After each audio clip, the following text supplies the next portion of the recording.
Good evening, everyone. Listen, I normally start the show every night. If you've watched this show ever, you'll know I start the show every night with "It's a Great Day for America." But this is September the 11th, and of course that would be a deeply inappropriate thing to say today. It's always the most difficult show of the year for me to do, because on the one hand, I think if I go on and on about, you know, the dreadful events of 7 years ago now, is it being maudlin? Is it being depressed?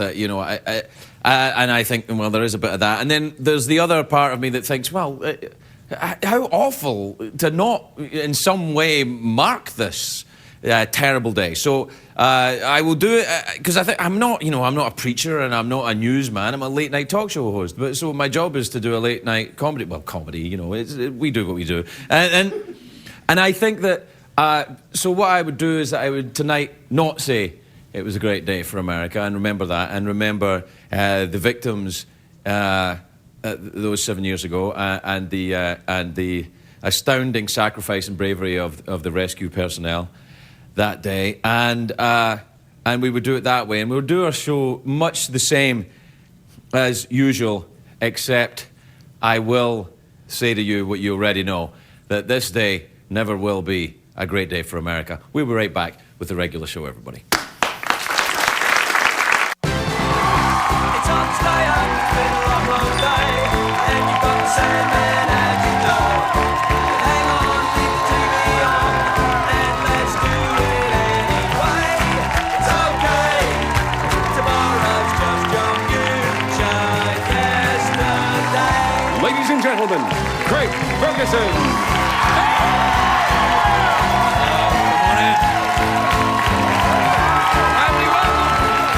Welcome to Los Angeles, California. Welcome to the Late Late Show. I am your host, TV's Craig Ferguson. Please, stop with the completely genuine reaction of love. Please sit down, relax, everybody. You at home too. Please, you don't need to stand up. Candy. Play your cards right, you might get some. This being the day, as all the candidates took the day off from the electioneering, but John McCain's daughter revealed that when her dad was young, he dated a stripper. I know! But it's not really a big deal, because when McCain was young, a stripper was just a lady who took her coat off. I know. Now, listen to this. There's a study that came out this week that says that when it comes to reproduction, men have a biological clock too. I know I do. My big hand is always playing with my little hand. Or is it the other way around? I can never remember. Listen, Kanye West, I love Kanye West, but he was in trouble today. He was arrested this morning at LAX. Do we have the headline? Look there, Kanye West arrested after school. In case you don't understand me saying it, we have it written down. He was arrested. What he does is he smashed a paparazzi guy's camera, and then he realised that TMZ are filming the whole thing, so he tried to smash their camera too. But cameras are everywhere. You can't stop them all. You smash the TMZ camera, and then you have to smash the airport security camera, then the satellite from space. It's like whack-a-mole. You're not going to win, Kanye. If Kanye really wanted to destroy the photographer's camera, he should have checked it in as baggage. Take that, baggage handlers. By the way, there's a bar up in Hollywood Boulevard called Baggage Handlers. Tell them I sent you. Never mind. I don't like the paparazzi, but I don't advocate smashing their cameras. Well, I do a little bit, but not much for legal reasons. I like Kanye West, though. I got a lot of his music on my iPod, and I don't really know how it got there. Did that happen to you with your iPod? I'm like, I love... How did my iPod know? It does things, it goes... And it goes, I think you'll like this. I'm like, how do you... You don't know me. Actually, you do. My iPod downloads stuff that it thinks I want. I looked at my iPod the other day, I'm looking at it, it's got Bette Midler, John Tesh, Mamma Mia, the soundtrack, and then there's stuff that I don't want there as well.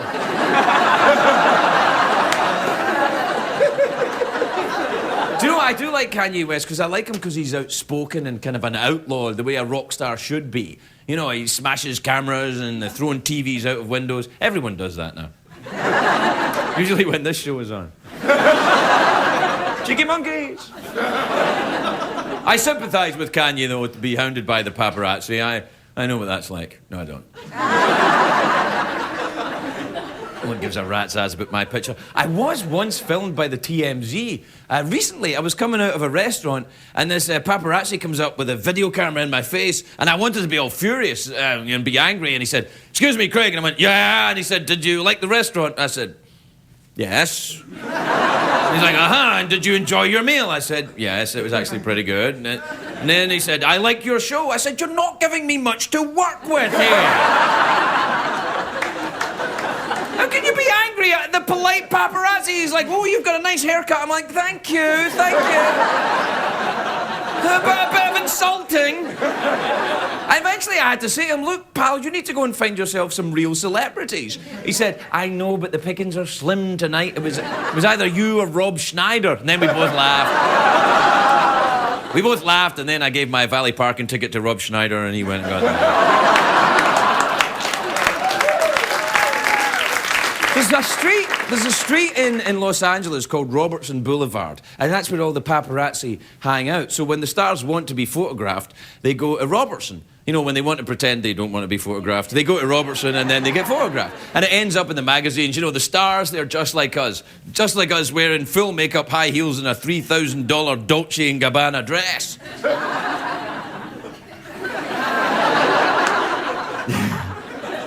But enough about Ryan Seacrest. What I really want to talk about...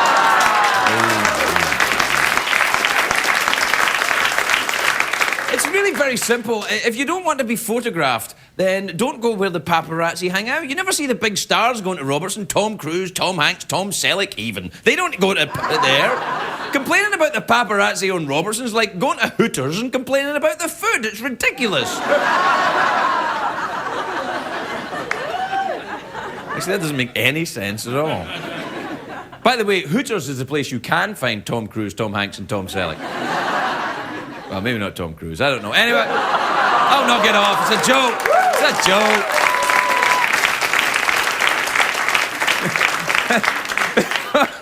I'll get into trouble now for saying Tom Cruise doesn't go to Hooters. What are you implying? I'm implying he doesn't like fried food is what I'm implying.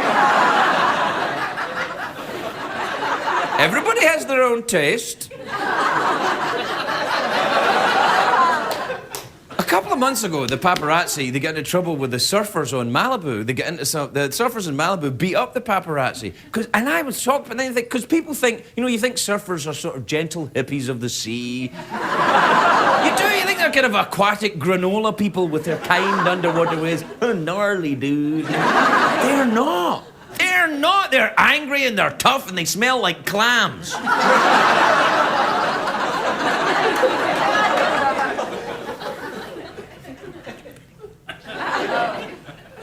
I saw a tape of those surfers fighting the paparazzi, right? And right in the middle of the surfer, right? He yells at this paparazzi. He's like, "Hey, man, why don't you get a real job?" And I'm thinking, whoa, whoa, whoa. You're throwing a stone in a glass house there, my friend. You're a surfer. Your job is standing on a board in Speedos. That's not a job. Anyway, the reason the paparazzi were there on the beach is they're trying to take pictures of Matthew McConaughey without his shirt on. And I'm thinking, why? I've never seen a photograph of Matthew McConaughey with anything but his shirt off. He's always got his shirt off. Do we really need more pictures of Matthew McConaughey with his shirt off? Yes, we do.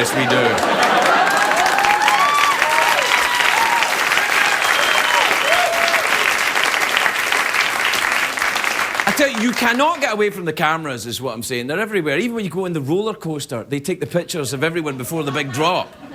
And you think, I don't know why you would want that picture. Everyone looks the same, looking...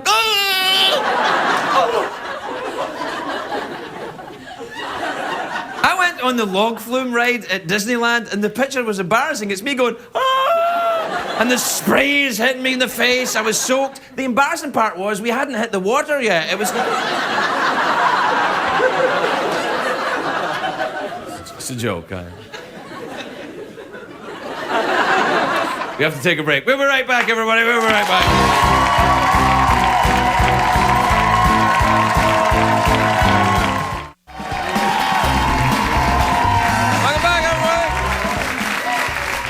Welcome back. Don't you point that camera at me. I'll come over there and smash it. Wouldn't make any sense, really, would it? Then it would be a radio show.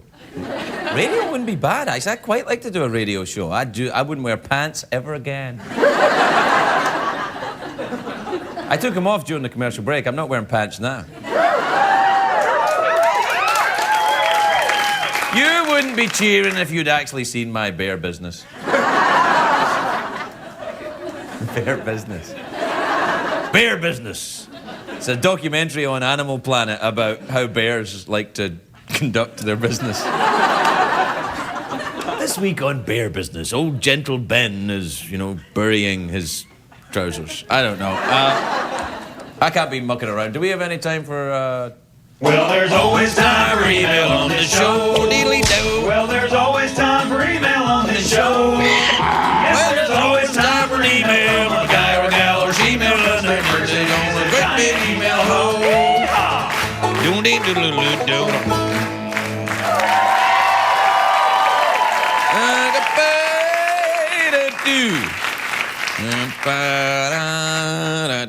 All right, this is from Sarah in Sheboygan in Wisconsin. I love Wisconsin. You know what I love about Wisconsin? Many things, but I enjoy their complete dedication to cheese.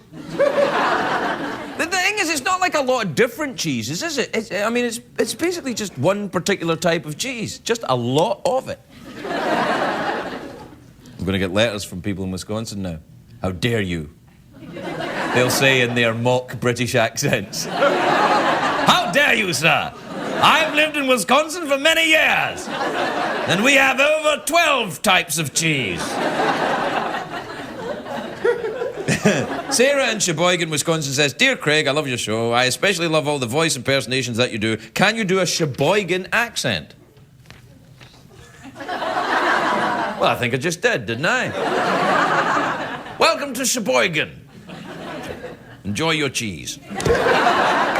Do you know there was once I had actually it was my it was a friend of mine, an American friend of mine. We went back to Scotland and we were in the local supermarket, and it shows you how the languages are different because we're in the local supermarket and next to the cheese the cheese counter, the little deli part, they had a big sign up. Because they had lots of different, big wheels of cheese, and you don't want a whole wheel of cheese, you just want a slice of cheese. And there was lots of, and the guy would come over, and they had a sign up that said, please ask, we'd be delighted to cut the cheese. You can't put that up in Sheboygan. All right, this is from, is that how you say it, Sheboygan? Well, unless you do it in a Sheboygan accent, then it's Sheboygan. This is from James in Athens, Georgia. I'm going to Athens, Georgia. I am. I'm going to Athens, Georgia, home of... I'm going next week. I think it's next week. It could be any time in your region. I don't know. It's... I think it's next Friday or Saturday. I'm going to Athens, Georgia. I'm doing the stand-up comedy, which is basically like this show, except I stand up, there's no desk, and I cuss a lot. But the... It's like the monologue. But the... I've never been to Athens, Georgia. And I'm very excited about it because the B-52s are from Athens, Georgia, and REM, and college football. Very good college football team in Athens, Georgia. So take that, Athens, Greece, with your history and... Athens, Greece. Athens, Georgia, that's what I'm talking about. James in Athens, Georgia says, Dear Craig, have you ever been to Rome, New York, or Paris, Texas? Well, what do you mean by that, then? Are there towns in Texas called Rome and New York? Really? Well, that's just showing off. I've been to Rome, New York, Paris, and Texas. I've just never been to Rome. It doesn't make any sense. All right, this is from David in Limerick in PA. Philadelphia, Pennsylvania.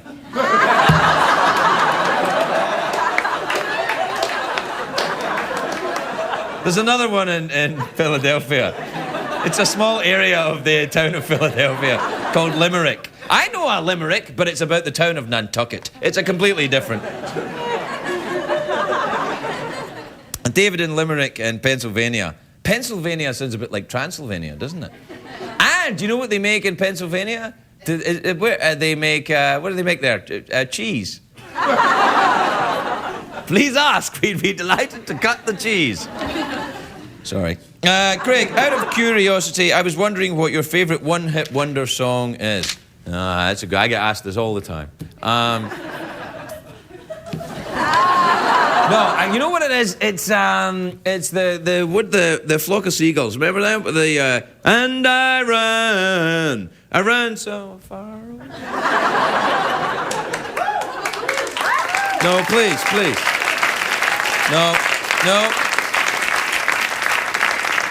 No, too little, too late. We don't have time for any more emails, but what I want the other day I was talking on the show, because I used to have an earring, and I took it out when I got this job on this show. I took it out because I said, well, after 40 you shouldn't wear your earring, right? I thought, I'm not putting back in until I'm 60, because I've been between 40 and 60, a man with an earring, I thought, yeah, it looks like you're trying too hard. You know what I mean? Trying too hard, kind of, my hat on backwards and everything, and it's like, put your hat on the right way, Grandpa, and take the earring out.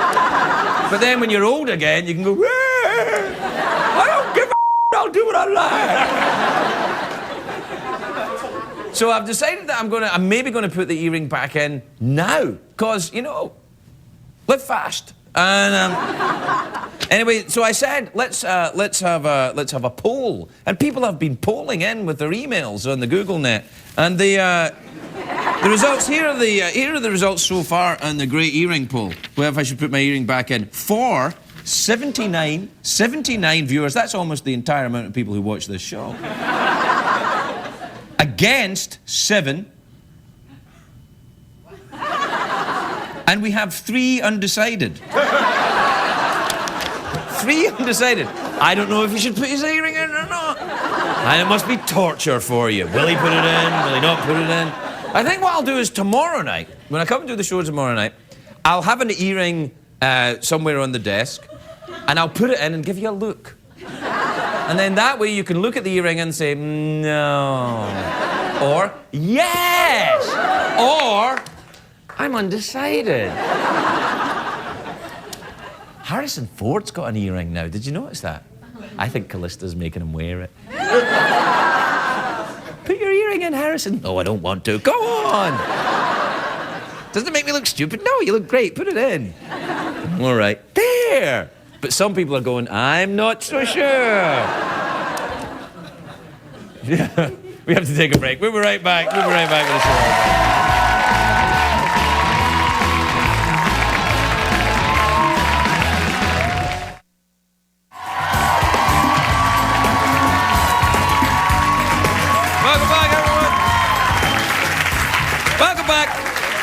Now, this being the day that it is, I didn't want to have any movie stars or celebrities or the usual people that we have on the show.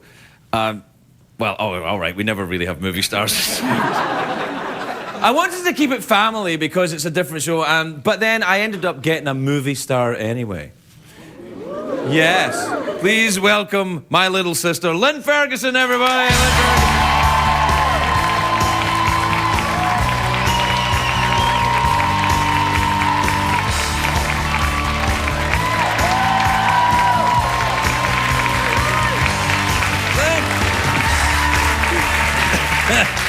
You know what I like? What? I like that they gave me a card with questions on it to ask my sister. How are you today, Lynn? I'm okay. What are the questions? Come on, I never look at the questions. It's bad luck. I have them make questions so that that I can ask questions if I don't, if I always tear the thing up. I'm not comfortable asking questions for other people. Aren't you in the wrong job then? No, it's a very good job for me. Hey, listen, I like your. Are they new shoes? They are my new shoes, and I was really worried that I couldn't walk in them. I can walk in them. No, they're good, though, aren't they good? Yeah, Here, look, your button's undone. Don't do that. People will talk. What are they going to talk about? Well, No.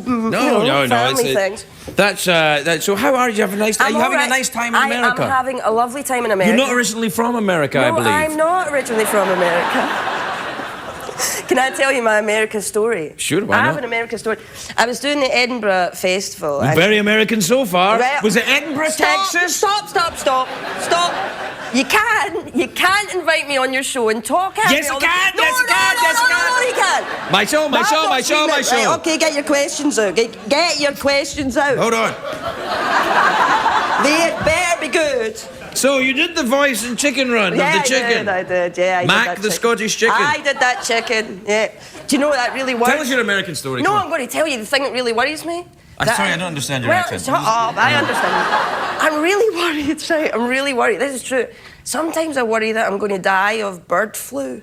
Do you know what I mean? Because if I die of bird flu, then they'll put this thing on the papers, which is Chicken Run star dies of bird flu. Do you know what I mean? And then I just That would be terribly embarrassing after you're dead. It wouldn't matter. It wouldn't matter to me.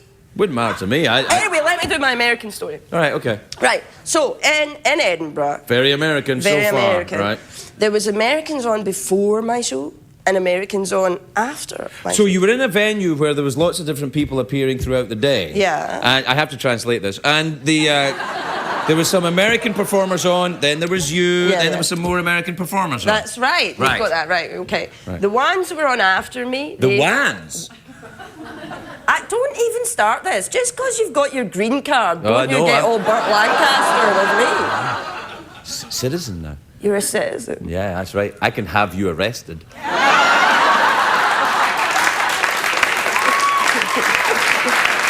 All right, tell us a story. So, What for? What would you get me arrested for? fabulousness. Yeah, okay. All right. You can So you're- feel the air go cold there and Yeah, get me arrested for what? No, I I'll tell wouldn't a get you secret. arrested. No, because I know that those days Do you are know, behind backstage, they're just going, do stories about Craig when he was a kid, tell embarrassing stories. No. Because I'm going, what am I going to speak about? And they go, well, just do stories about him. No, don't do that. Do you know? Yeah, do you remember you used to do, because when you did the flock of seagulls thing there? I don't need you to tell this story. I'm telling you. Because you used to annoy me by doing the flock of seagulls like that round out. He's been doing that joke for like years, right? The other thing that he used to do, and this is how we in our family knew he was really weird. Do you remember that he used to take the soliloquies of William Shakespeare and put them to the tune of Elvis Presley songs? You did! It you might did. have worked. It might have worked. You did. Go, do, right. Do Now Is the Winter of Our Discontent, right, to the tune of Good Luck Charm. Because remember I banned you from that, right? Do it. Go, do it. And then I'll speak after that, right? You do it.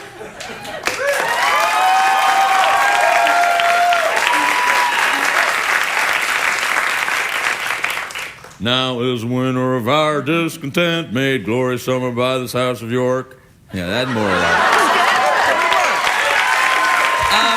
Now tell me your American story. You're on in a what do you call it? I was on in a theatre. Right. Right.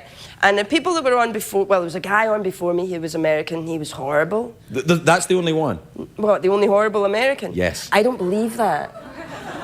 You're a guest in this country, madam. What's your manners? I don't believe that. Anyhow, right?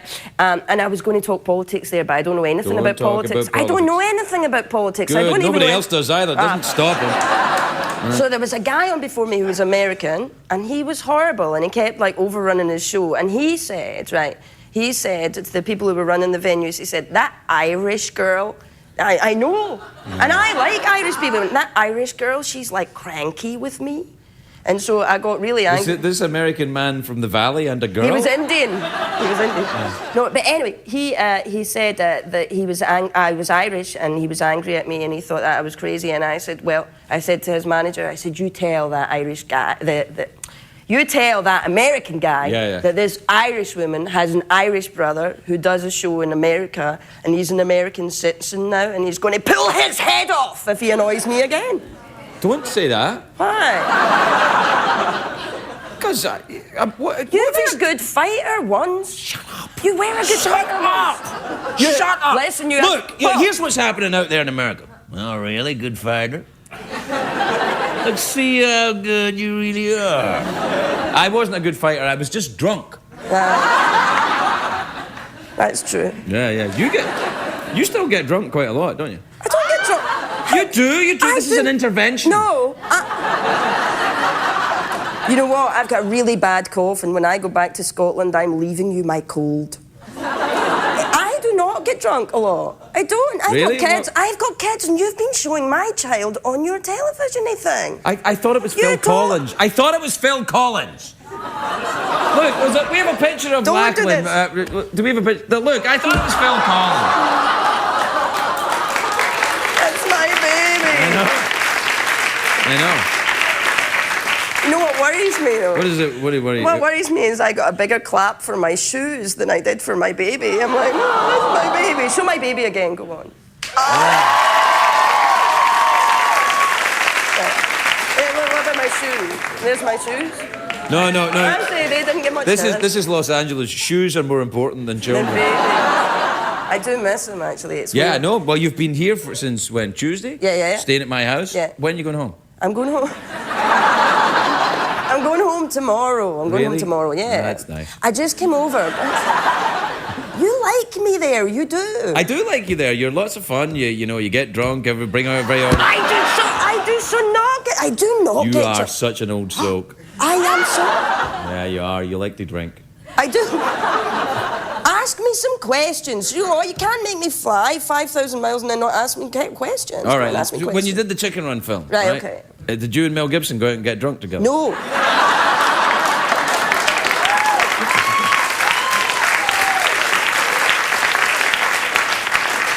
No. All right. What else? Come on. That's it? No, we didn't. I didn't even get to meet Mel Gibson. Really? Yeah, I didn't get to meet Mel Gibson because he wouldn't come over. Most of it was done in London, and he was in Mexico. He did his recording in Mexico. All right. And my friend Julia, who played like the lead chicken, Right. she had to go. She went to Mexico to do stuff with Mel, and she smokes, and they wouldn't let her smoke. And then Mel came in, and he was smoking away, and so she got her cigarettes out, and she was smoking too. So she smoked cigarettes with Mel Gibson? Yeah, and she said, you know what she said? What? Well, she said he had 10 bodyguards, and he's only got one body, and that's tiny. Listen, hey, you can't badmouth Mel Gibson on this show, lady, Why? because we enjoy celebrities here. I am not bad. How is that bad mouth? It's not. Now, listen, tell me What? about the Bad Mothers Club. Oh, how do you know that? Because you told me I about it know, but already. you Tell me can't- about it again. No, you can't. Lynn is a Bad Mothers Club. I'll tell you about it. Lynn is a Bad Mothers Club, and what happens is that all the mothers where she lives in London, and all the mothers have got kids, they all get babysitters on a Thursday night and go to Lynn's house and get drunk. And they call it a club. It's not a club, it's just an excuse to get hammered.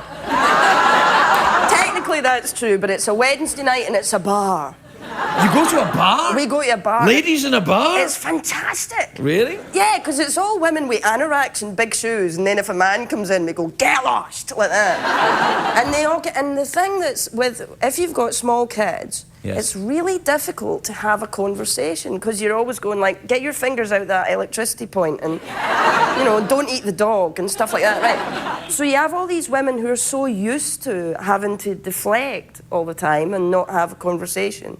The conversations are fantastic. You can be talking about mortgages and like foundation and yeast infections and like all manner of stuff. Don't do that. You've had yeast infections. Shut up! I haven't. I fell on some flour and then it got hot and I was in a temperate climate. Things happen. Everybody gets yeast infections. I've never had a yeast infection. How can you even say that to me? How can you come over here and come on your brother's show and accuse me of having a yeast infection? Not in any way, by the way, that I'm saying that I'm judging yeast-infected Americans. Prove to me you've never had a yeast I cannot prove. No, how can anyone prove that? That's so stupid. I'm ashamed to call you my sister. Shut your face. You'll have my cold next week. I don't understand that accent anymore, I'm telling I you. know. And you know, when I went back to London after being here the last time, everyone said, why do you speak with an American accent? Yeah. I don't know, do I? Do I speak with an American I accent? think the only thing that would unite this country at this point in time is that we're all agreed that you do not speak with an American accent. Anyway, we got to go. This is my little sister Lynn, everybody. She'll be back.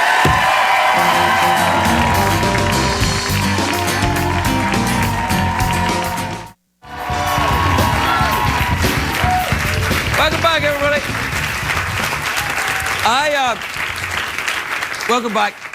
A while ago, I was reading this book. It's called Evil, an investigation. And it's a fascinating study of, well, guess what? It's a study of evil. And Lance Morrow, who wrote this book, was on the show, and we talked a little bit. And I really enjoyed talking to him.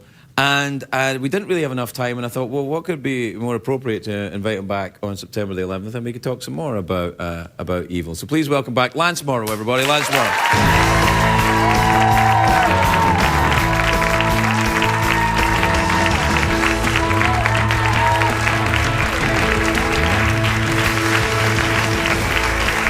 Welcome back, Lance. How are you? Thank you. Delighted to be here. And now, I was reading your book about evil, and I thought, well, you know, it's always very... I find it very difficult to do a show on September the 11th. That's why my sister is on, is why... I find it very difficult to... Because I'm kind of embarrassed by it. I got myself into a very solemn frame of mind about everything, and then I listened to your sister and you... Yeah, I know, so but that's... I'm now going to have to it's not... organized. Well, is it inappropriate to No, I mean, it's a fascinating subject to me, although... I write about other things too. No, I know. Do you write about comedy? You do write a little bit about comedy in this. You talk about humor. Evil and humor. Yeah. What kind of evil humor connection is there? Then? Well, no, I was interested. I have a chapter in there. I'm trying to remember. But well, I was making. Why don't you just read it for me? No, but there are interesting parallels between evil and humor, the unpredictability of it, and so on. There are a lot of... I was just kind of drawing out that line for a while. It's very interesting. With this was written post 9/11, wasn't it? Yeah. And didn't you write an essay for Time magazine the day after? Yeah. No, I wrote it an hour after the second tower went down, and I've never been more enraged in my life. I mean, I was just... we put out a special issue that night. Right. And so I had to write it very, very fast. Have you read the article since? Yeah, not in the last couple of years, but yeah, I have read it since. Is it something that you would subscribe to now? I mean, probably, yeah. But I'd have to kind of... It's. I mean, people who read it thought it was half psychotic, but it was because it was very angry. You were making the case for rage and retribution. Well, right? that was the headline, and it made it sound even more inflamed than it was. But it was very enraged. I mean, I would be more moderate now in discussing it, but basically, I think I could defend. Listen, you don't need to defend it with me. I'm good. It's fine. Yeah, no. The case for rage and retribution burns bright with me. What about these fellows who did this on this day? Would they count themselves? This is clearly an evil act. Yeah, it was clearly an evil act, and it's funny today. I was watching the services a bit, and they were quite moving. But the thing is that over a period of time, I found that my mind had developed calluses about this because, number one, I had seen those images so many thousands of times that I think emotionally you just develop a kind of callus, and also you've seen people exploit it politically and so on, and so you get kind of used to it and you move away from it. But I found myself brought back today and thinking about it in a fresh way, and I was thinking about Muhammad Atta and his people and what they were doing in the premeditation of it. You're right. And they were premeditating their own destruction and the destruction of the passengers on the planes and the towers, and of course, in contrast to that, you had the acts of courage and heroism and so on of the people as spontaneous. It was not premeditated, but entirely spontaneous. What those hijackers thought they were doing something self-sacrificing, noble, a martyr's death, and so on. So in their universe, what they were doing was good. In our universe, what they were doing was incredibly evil. And it's an interesting way to try Is it that? Can people be that deluded to think that, you know, I mean, there are children on the, you know, I don't want to get too graphic about this, but thousands of innocent people die, and that's okay? That's all right? That you can... Well, do you remember a movie called The Battle of Algiers about Pontecorvo? It's a pseudo-documentary about the efforts of the Algerians to throw the French out of Algiers. I'm not saying there's any equivalence in the geopolitical situation. So I'm simply... in the middle of that, you have 3 Algerian women who can pass as French, and when they're dressed up in European clothes. They go out, each has a bomb in her straw basket. And one of the women goes into an ice cream bar. They go over into the French section of the city, and they go into an ice cream bar, and then you see a little boy licking an ice cream cone. Oh, God. And presently, kaboom. Yeah. And so it's an act of pure terrorism and so on. Up to that point in the movie, your sympathies are entirely with, or not entirely, but you see the Algerians in the effort to throw out these French colonials and so on. Then she does this thing, and then it's a very complicated movie morally speaking, but it seems to me that, always in these calculations, evil is such a difficult thing to make calculations about. And you have to bear in mind that some people think what they're doing makes entirely complete sense, moral sense in their universe. What about the case for some kind of mental health for people left behind? How do you? If you are related or a loved one of yours was taken down on September the 11th, clearly you have to be around. There's a grieving process, there's rage, and there's anger. What if someone is hit by an immense amount of evil, and I would say this was a completely a reprehensible evil act. Absolutely. Then how do you survive mentally from that? How do you survive from evil being inflicted on you or someone you love? I don't know. It's terribly traumatic, and it's the medical psychiatric term is post-traumatic stress disorder, and it must be. God knows what it must be like for those people. It continues to be evil after the initial act. That's the whole point of it. What's the point of terrorism except to have the act of terror reverberate in the life of that community, in those personal lives and in the life of that community for years? I mean, that's the whole point of terrorism. So that's why they do it. It's not just to wipe out those particular people. It's to have, and you amplify that in a television age.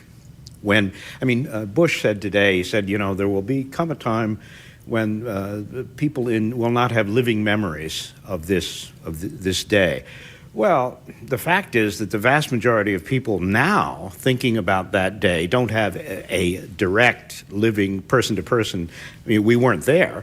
We saw it on television. It was an electronic connection. We saw these images over and over and over again. Remember it, right? So those images reverberate in our minds, they reverberate 1,000,000 times more in the minds of the families and so on. Of course. So, that's the whole point of terror. To keep it going. Yes, it probably is. I wish we had more time to talk about this. I find the subject abhorrent and fascinating at the same time. Well, I do too. That's why I wrote it. It's a very interesting and elusive thing, and it's very, very hard to pin down. It always jumps away. We got to go. Lance Morrow, everybody. We'll be right back.